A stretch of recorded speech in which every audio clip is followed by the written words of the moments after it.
প্রতিহিংসার রাজনীতি পরিহার করতে হবে।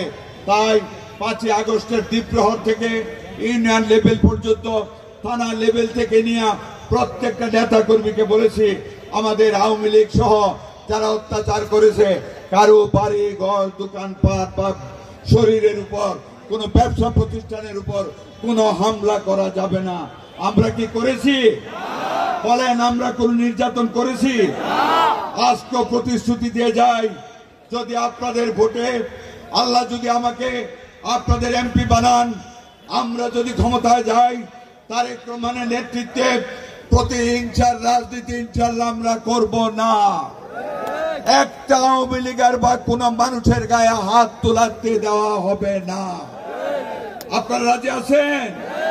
ওয়াদা করে গেলাম, আমি এমপি হইলে মনোহরদী বেলাবতে শান্তির আলো হাতে নিয়ে আপনাদের শাসন করব ইনশাআল্লাহ।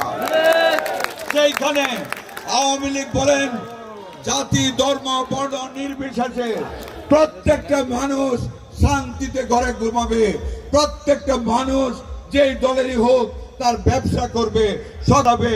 আমাদের দলের পক্ষ থেকে কোন নেতা কর্মী কোন অত্যাচার করতে পারবে না। নেতৃবৃন্দ রাজি আছেন? হাত তুলে বলেন। আমাদের নেতৃবৃন্দ রাজি আছে, আমরা সেই দিকে এগিয়ে যাব। প্রিয় ভাই বোনেরা, আরেকটা গুরুত্বপূর্ণ কথা, হিন্দুদেরকে নিয়ে এই আওয়ামী লীগ ভারতের সহযোগিতায় তারা হিন্দুদের ট্রাম্প কার্ড বানিয়ে আমাদের বিরুদ্ধে অপপ্রচার চালাচ্ছিল। আমরা দ্ব্যর্থহীন ভাষায় আমাদের নেতা তারেক রহমান বলেছেন, আমরা সংসদে যাওয়ার প্রথম অধিবেশনে সংবিধান থেকে সংখ্যালঘু শব্দ বাতিল করে দেব। বাংলার জমিন সকল মানুষের সমান অধিকার থাকবে। হিন্দু মুসলমান বৌদ্ধ খ্রিস্টান আমরা শান্তির পায়রা হাতে নিয়ে এক ছাতার তলে শান্তিপূর্ণভাবে ভাই ভাই হিসেবে বাংলাদেশের মানুষকে পরিচালনা করব ইনশাআল্লাহ। আমাদের মধ্যে থাকবে না কোনো ভেদাভেদ, কে হিন্দু কে মুসলমান আমরা তা দেখব না, কে সংখ্যালঘু কে সংখ্যাগুরু আমরা তা দেখব না। আমরা বাংলাদেশের মানুষ, বাংলাদেশটাকে শান্তিপূর্ণভাবে কাঁধে কাঁধ মিলিয়ে আমরা করতে চাই। আমি একজন মুক্তিযোদ্ধা, মুক্তিযুদ্ধের চেতনাকে সামনে নিয়ে আমরা বাংলাদেশকে পরিচালনা করতে চাই। আজকে মুক্তিযুদ্ধের বিরুদ্ধে কিছু ষড়যন্ত্র হচ্ছে। প্রিয় ভাইয়েরা, আমরা যদি 71 সনে দেশটাকে স্বাধীন না করতাম, আপনাদের সন্তানেরা আজকে সচিব হতে পারত, আপনাদের সন্তানেরা ওসি হতে পারত, ইএনও হতে পারত, বড় ব্যবসায়ী হতে পারতেন না, এত বড় বড় শিল্প কলকারখানা গড়ে উঠত না। যারা মুক্তিযুদ্ধকে কলুষিত করতে চায়, যারা মুক্তিযুদ্ধের বিরুদ্ধে অবস্থান নিয়ে আগামী নির্বাচনে আপনাদেরকে ভুল বোঝাতে চায়, এই যুবক শ্রেণী হাত তুলে বলো, তোমরা মুক্তিযুদ্ধের সপক্ষে শক্তি।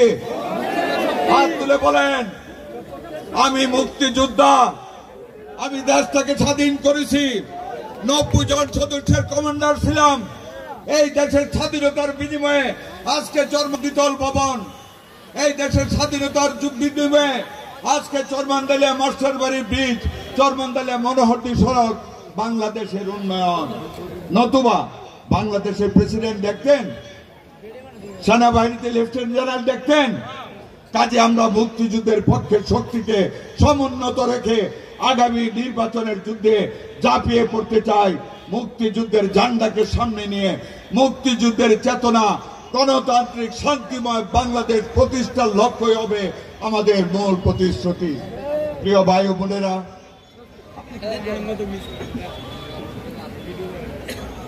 বিএনপির আমলে আপনাদের মনে আছে, চরমান্দালিয়ার মানুষ, এই মাঠ আমার রাজনৈতিক জীবনের ঐতিহ্য। এই মাঠ থেকে 1991 সনে আমি এমপি হয়েছিলাম। এই চরমান্দালিয়ার যাদের নাম বলেছি সহ সকল মানুষ আমাকে আপনারা সমর্থন দিয়েছিলেন।